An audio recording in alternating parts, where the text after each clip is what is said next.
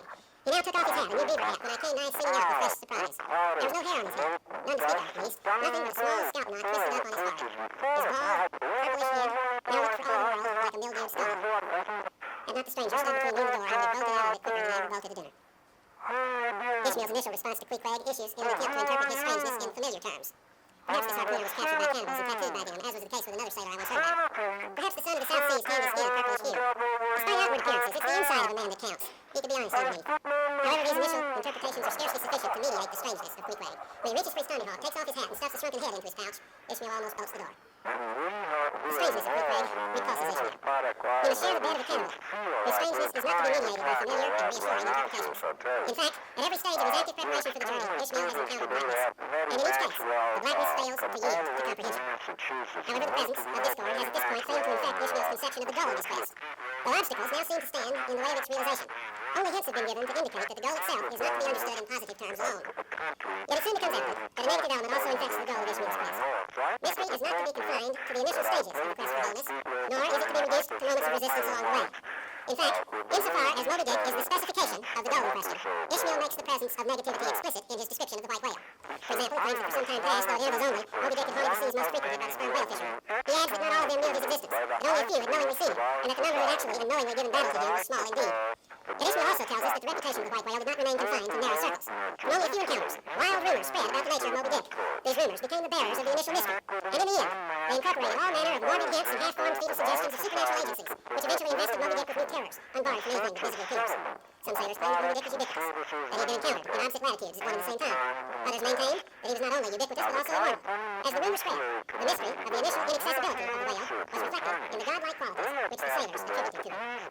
However, in such explicit form, by shortening the discovery period from Ishmael 10 tells to us 1 that even year, stripped of supernatural formulations, there was enough in the earthly make and incontestable character of the monster to strike the imagination with unwanted power. at the The white whale was larger than other whales of its kind.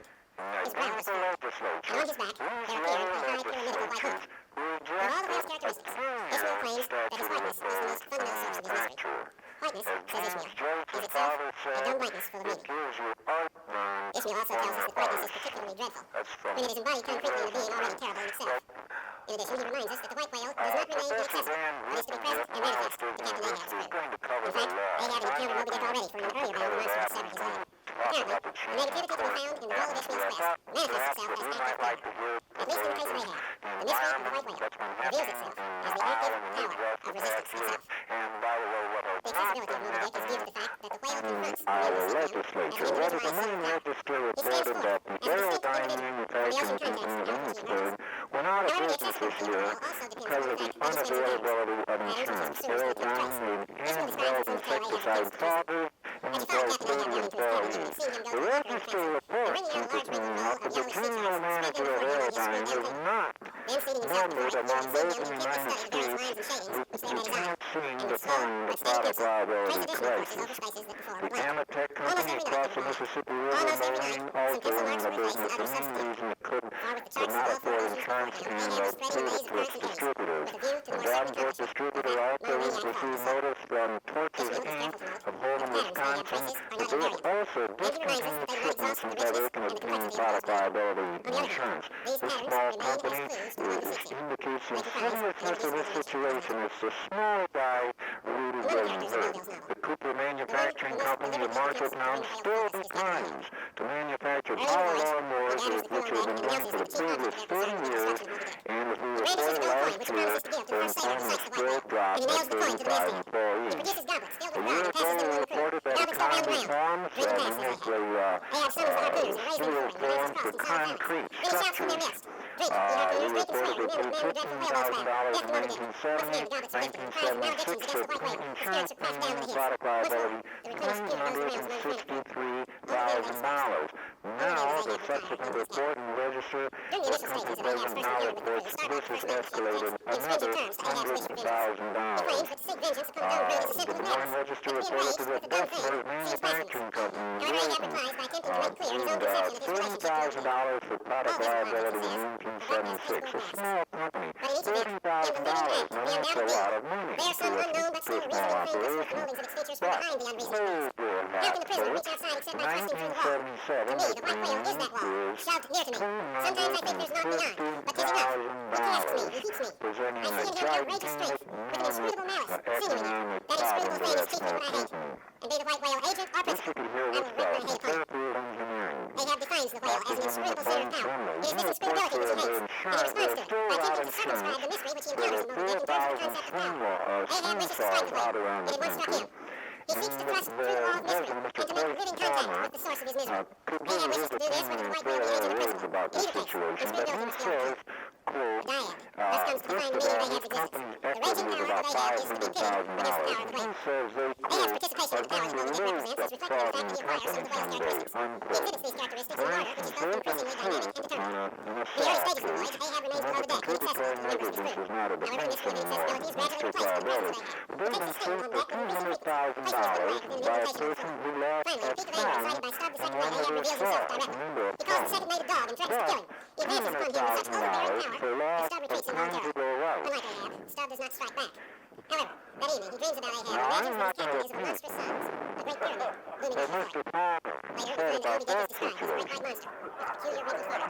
vanishes into the sea.